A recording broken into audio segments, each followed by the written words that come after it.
Holy crud, guys. I went on my second nerple hunt, looking for that purple nerple, looking for the super signal, quad divergence, and I had a good hunt. The stats got better in favor. It's gotten way closer now to the 80 to 90% success rate, take profit rate, I should say. Um, and your chance at losing money is going down when you combine today's nerple hunt with the first nerple hunt from a couple days ago.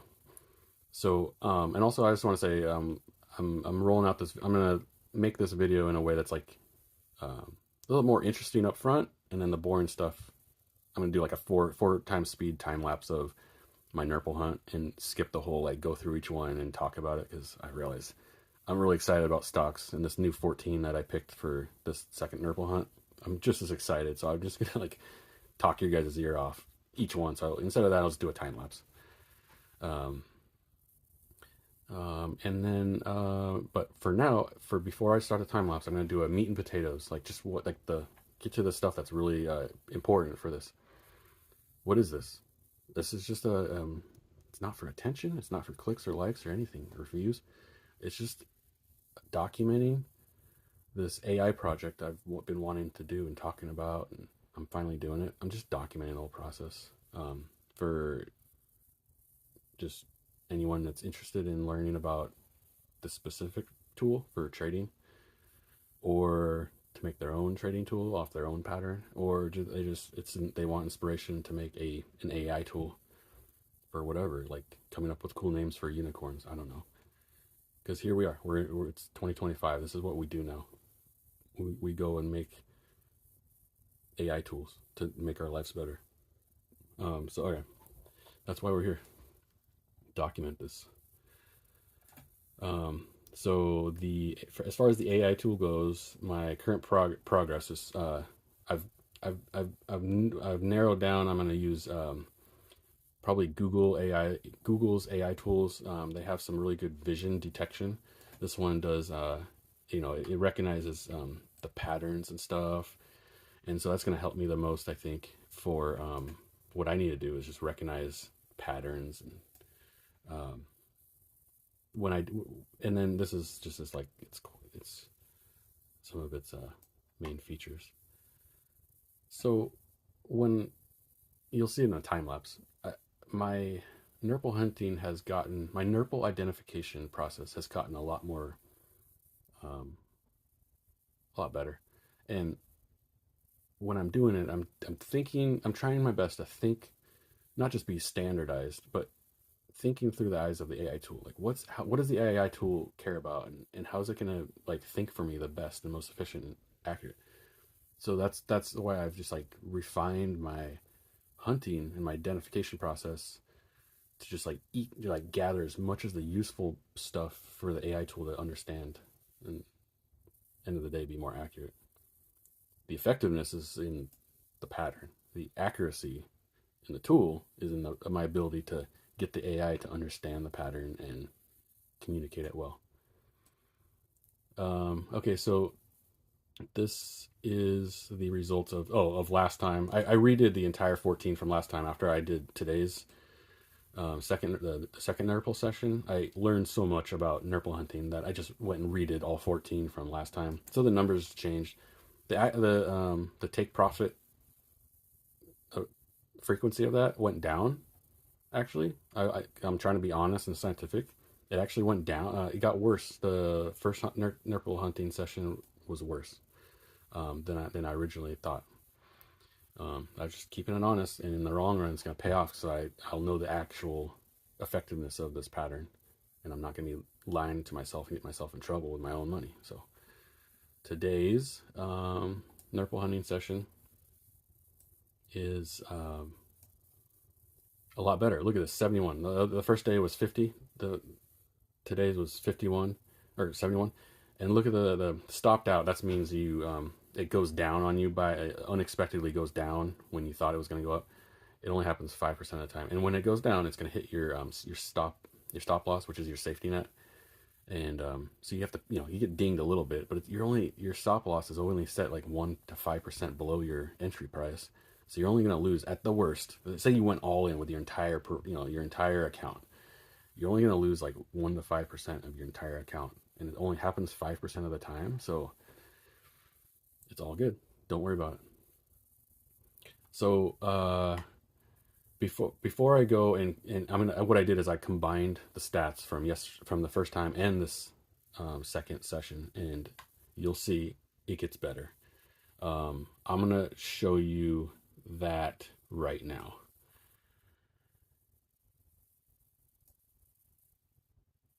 The This green is how often you make profit. The gray is when you break even, and the red is when you actually have to pay the piper and pay that tax of when you're, the 5% loss. That's freaking awesome. So your take profits 61% of the time. So when you're, oh, I should have put this in there. So really, like, all you, yeah, you're gonna make plenty of money here, and the break even, like, it doesn't matter. I call it in the when I'm hunting, I just call it buys lunch, because it's like it makes lunch money, So you can be making money, and then like you just pretend like the time that you break even, well, you can have a nice lunch or something. But then the amount of time you pay that, 1 to 5% of whatever you invested in that trade, it's only 13% of the time. So who freaking cares, man? This is gonna freaking work. Um, so they say 80 to 90% of the time. So what's this? Real quick here. 19 plus 8, 27 divided by 31. 87% of the time, it works. As in, you don't lose money. 61% of the time, you make money. Okay. So just real quick, the ones I picked were for this one. This is I call it the beatdown bunch, because Friday we had a horrible day. It was a red day. We're just inching closer and closer to a recession. It doesn't mean it's going to happen Monday or Tuesday or even next couple weeks, but we're on this inevitable path. It's like a train wreck waiting to happen. So I just picked as many of the beatdown ones I could think of off the top of my head that I haven't done yet. I threw in a couple of extra that I was just curious about, like Uber and Lyft, and SQQ. That's the one where it's an ETF that shorts the market, like a 3 times multiple shorts the market. So if you think the market's going to go down, shorting it means you're betting on it to go down. Well, that ETF's going to go up, and so it's a good hedge for when you know the market's going to go down or it's going down. You just roll into that. So Monday, I'm just going to have a really tight stop loss for whatever I'm invested in right now, so that if it starts going down, I don't lose much money at all. I just lose 1 to 2% of whatever that day. But who cares? I'm just going to roll into SUQ or start using purple nerple. So I got these notes. I'm going to go over them real quick. This is what I've learned so far. Like I said in the first video, the more people that use it, the pattern, the better the outcome. The more the in principle. I won't harp on that one, but it's just in principle. So I'm gonna give this thing out to everyone I care about. The super signal won't detect every breakout, but the breakouts it does detect are successful 80-90%. Let's just say 87% of the time, because we have based evidence on that. I'm gonna keep doing nerple hunts, but so far 87% of the time it's successful, as in you don't lose money. Missing breakouts is missing breakouts because it wasn't a nerple doesn't matter. If the nerple trades are 87% successful, you're gonna see other breakouts, and your nerple's not gonna be detected in time, and you're gonna feel like you're gonna FOMO, fear of missing out. Who cares? You're gonna be making money on your nerples. You're gonna be making more money than you'll ever have time to spend. So don't worry. Don't get distracted by getting sucked into other trades. Don't start. And then that leads into what not to do is don't cut corners. Don't make sure it's 100% nerple. Look for that super signal and be patient. So don't get distracted by oases and you're just gonna waste your time. You're gonna overtrade. You're gonna have your money tied up when you do see a nerple. It's just, you don't need to trade that much when you got a what 67% success rate. You don't need to make too many trades. The behavior of the nerple before entry determines the initial stop loss limit, or in other words, how far below your entry price you want to set your safety net in case the stock unexpectedly falls that amount. The stop loss, I keep referring to it, it's a safety net. You're going to set it 1 to 5% below. Basically, the behavior, the pattern recognition, the program is going to assess the behavior of the pattern before the point of entry, and that's going to determine your initial stop loss limit. Now, that stop loss limit over once you've entered it, and the days start ticking, the time starts ticking, that the program's going to then, that's the next thing, is the behavior after the nerple, after you enter the nerple, determines your stop loss from there on out. Or in other words, determines how far the safety net should fall below you as the stock rises, should it suddenly fall. So what it means is, as the stock rises, as you're in it, it's that safety net's going to follow up with you. It's going to follow you up as it goes. So it's just, and then as soon as it drops that much, 1 to 5%, that it'll automatically sell while you're sleeping and dreaming. You're making money. And then finally, is the nerple recession proof? Because right now we're heading into recession. That's what I'm going to go into right now. Like Friday, this is what it looked like. It was a red day. And the thing behind it, the only thing behind it,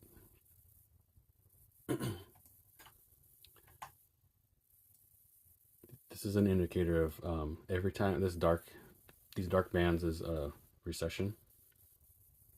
Every dot-com bubble, the '08 housing crisis. I forget what this one was. Oh, this is the '08 housing crisis. This is the dot-com bubble. Okay, sorry. I don't forget what that one is. And then this is the COVID. So without even knowing, this is interest rate and unemployment. Interest rate versus unemployment. But does it really matter what the lines mean? If you can see a pattern, they both go up each time right before a recession. Does it really matter what they are? Because look, we are starting to go up. Another one here is manufacturing, the rate of manufacturing orders versus unemployment claims. When they intersect, there's a recession. I guess that marks the middle of the recession. But as they start to merge, that's when you start to know that you're about to hit one. Well, we're starting to merge. Not starting. It started in July. We're merging, so we're heading there. And then finally, this is the last one. Interest rate versus hourly earnings. Well, when they both start to go up, when they both go up for a while, you head into recession. Okay, so we just started going up in interest rate, and same line as those other graphs. And we just started to roll into an upward trend of hourly earnings. Oh, average hourly earnings of production and non-supervisory employers. Okay, so we're heading there. So that's why I picked the beat down bunch as a theme for this hunt. So now I'm gonna shut up. I'm not gonna talk your ear off on every single stock I go through. Instead, I'm gonna do a 4 times time lapse of the entire hunt with some cool music behind it, and then that'll be the video. See you guys next time.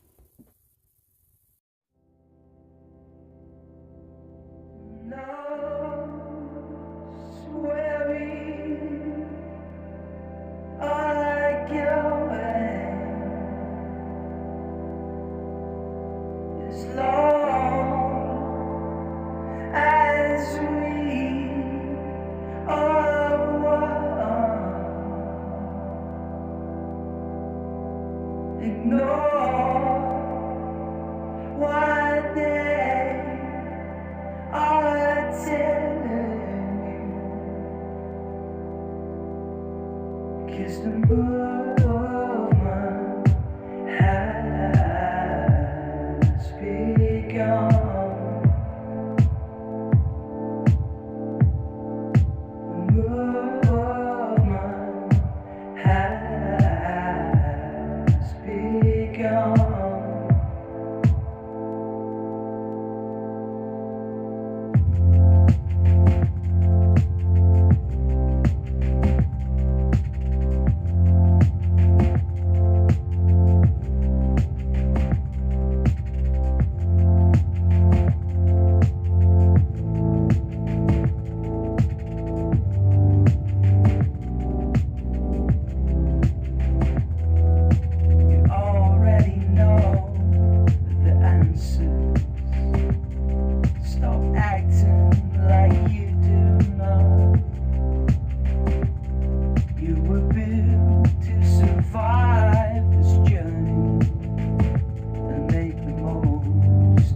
and love.